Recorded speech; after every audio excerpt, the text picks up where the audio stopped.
Pada zaman dahulu, di negeri timur, hiduplah tukang kayu bernama Ali Baba. Dia hidup miskin bersama istrinya. Ali Baba selalu pergi ke hutan dengan keledainya untuk mengambil kayu, lalu menjualnya ke kota. Satu hari, dia pergi ke hutan untuk mengambil kayu.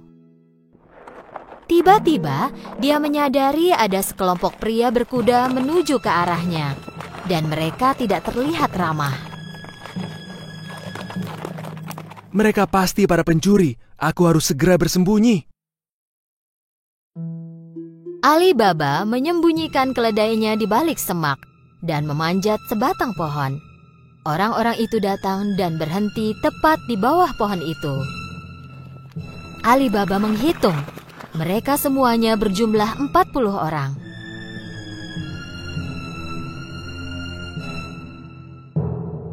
Orang-orang itu menurunkan beberapa tas besar yang berat dari kuda mereka.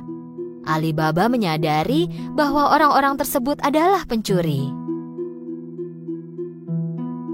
Pimpinan pencuri maju ke sebuah batu besar dan mulai berteriak.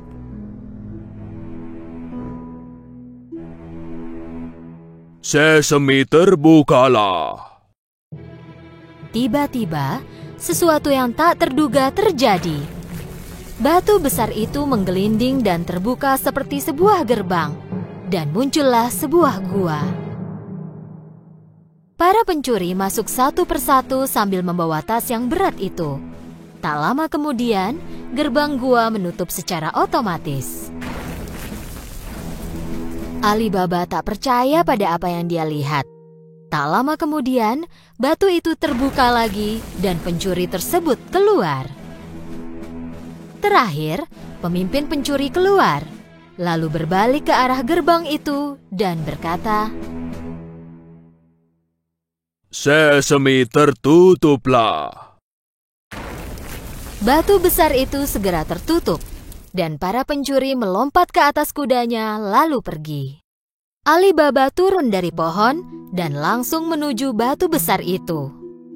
Dia meneriakkan kata yang diingatnya tadi. Sesame, terbukalah. Gerbang tersebut terbuka dengan suara berisik. Ali Baba masuk dengan ragu. Dia terkejut pada apa yang dilihatnya. Di dalam gua itu penuh dengan emas, perak, kain mahal, berlian, dan kotak harta karun. Ali Baba melihat berkeliling, mengambil 3 buah kantong dan pergi.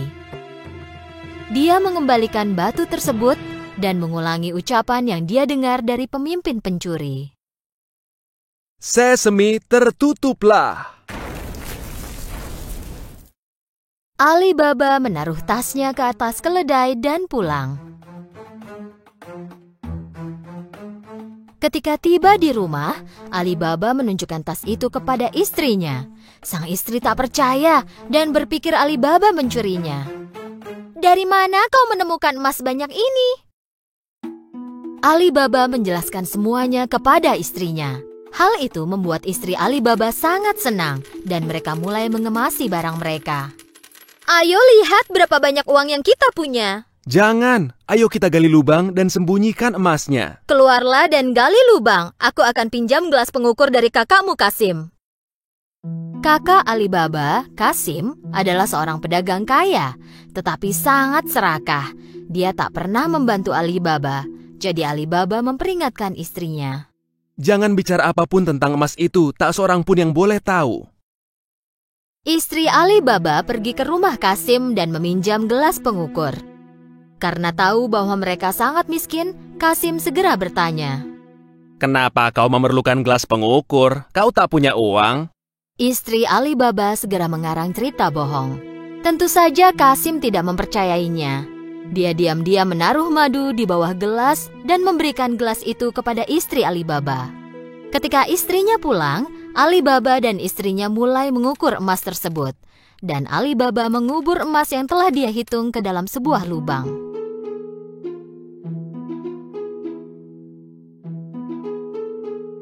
Setelah mereka mengubur semua emas itu, istrinya mengembalikan gelas pengukur tersebut, tetapi tak menyadari adanya emas yang menempel di bawah gelas. Ketika Kasim menerima gelas tersebut, ia langsung melihat ke bawahnya.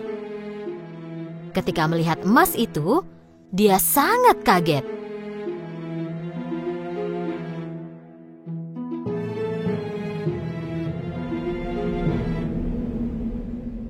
Aku penasaran dari mana Alibaba menemukan emas ini. Kasim tak bisa tidur semalaman. Ketika pagi datang, dia bangun dan langsung pergi ke rumah Alibaba.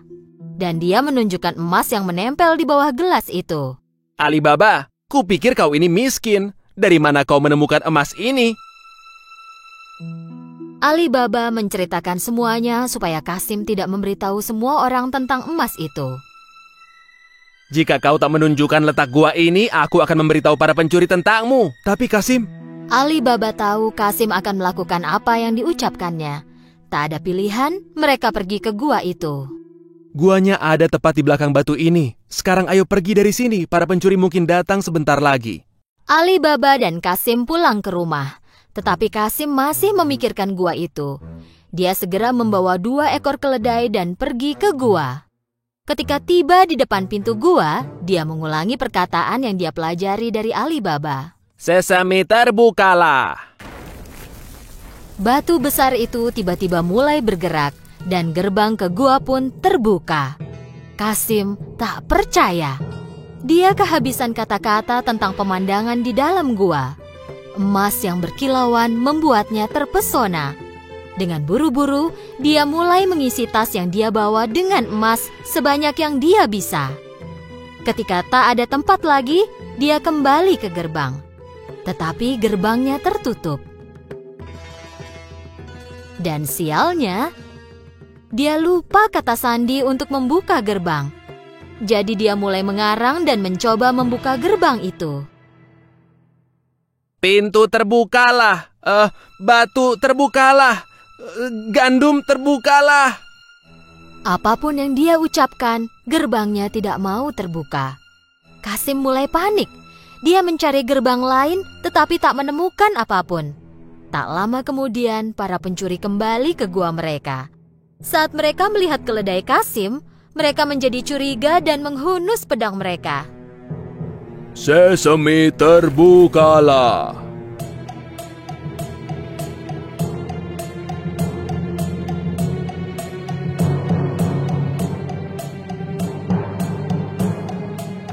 Ketika gerbang terbuka, para pencuri menangkap Kasim dan menghajarnya.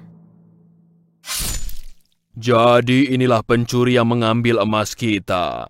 Ketika malam hari tiba dan Kasim tidak kembali ke rumah, istrinya jadi sangat khawatir. Dia berlari ke rumah Alibaba dan meminta tolong. Alibaba juga khawatir tentang apa yang menimpa Kasim. Jadi Alibaba pergi ke gua dan melihat seekor keledai berdiri di depan gua.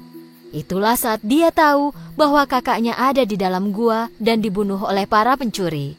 Dia pergi kepada istrinya dan menceritakan semuanya.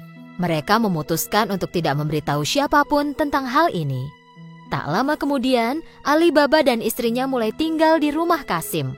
Mereka mulai menjalankan bisnis Kasim dan mengembangkannya menjadi lebih besar. Mereka menjadi semakin kaya raya. Selama ini, pemimpin pencuri menyadari bahwa emas di guanya semakin berkurang setiap hari. Jadi dia memerintahkan seorang pencuri untuk melihat apakah ada sesuatu yang mencurigakan. Pergilah ke kota dan lihat sekeliling, apakah ada orang kaya baru dan yang berbelanja banyak. Ketika pencuri berkeliling di pasar, dia melihat Alibaba berbelanja dengan emas di tangannya. Jadi, dia mengikuti Alibaba pulang. Ketika Alibaba pulang, pencuri tersebut menandai pintu rumahnya. Ketika hari gelap, istri Kasim keluar untuk memberi minum hewan. Dan saat itu, dia melihat tanda di pintu. Dia menyadari bahwa tanda itu bukan untuk hal yang baik. Jadi dia mengambil cat dan menandai semua pintu di lingkungannya. Saat pagi menjelang, 40 pencuri datang untuk menemukan rumah Alibaba. Tetapi mereka melihat bahwa semua pintu ditandai dengan tanda yang sama. Mereka pun kembali. Tetapi pemimpin pencuri tetap ingin menemukan Ali Baba. Dia menyamar dan mulai berkeliling pasar. Dia akhirnya menemukan Ali Baba dan mengikutinya ke rumah. Mengetuk pintunya, Ali Baba menjawab, Aku datang dari jauh. Aku membawa guci-guci penuh minyak zaitun. Kudengar kau adalah pedagang terkaya di area ini. Mungkin kau ingin membelinya. Ali Baba mengundang pemimpin pencuri untuk makan malam, mengira bahwa dia juga seorang pedagang. Pencuri itu membawa 40 guci minyak zaitun ke dalam rumah Ali Baba. Dan Ali Baba menyuruh pelayannya menyiapkan meja makan istimewa. Ali Baba ingin menjamu tamunya malam itu. Tentu saja tamunya menerima tawaran itu. Ketika Ali Baba dan pencuri itu makan malam, istri Kasim yang bijak pergi melihat guci minyak zaitun itu. Tiba-tiba dia mendengar suara berisik. Apakah kita keluar sekarang? Jangan, belum waktunya. Ketika istri Kasim tahu bahwa ada pencuri di dalam guci itu dan bukannya minyak zaitun, dia tahu bahwa itu adalah jebakan. Dia segera pergi ke dapur dan mendidihkan minyak. Lalu dia kembali dan menuangkan minyak mendidih ke setiap guci. Tentu saja, para pencuri terpanggang diam-diam.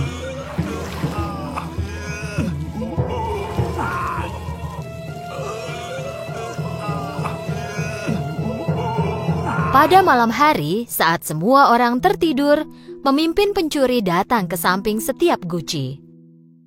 Kalian bisa keluar sekarang. Ketika tak ada jawaban, dia bertanya lagi. Apa kalian tidur? Ketika dia bertanya lagi dan tak mendapatkan jawaban, dia membuka salah satu guci. Dia kaget dan tahu bahwa dia juga akan tertangkap. Dia segera melarikan diri dan tak pernah kembali. Keesokan paginya, istri Kasim memberitahu Ali Baba tentang apa yang terjadi. Kini mereka tahu bahwa mereka tak perlu khawatir tentang pencuri itu lagi. Dan akhirnya, Ali Baba dan keluarganya hidup bahagia dan kaya raya.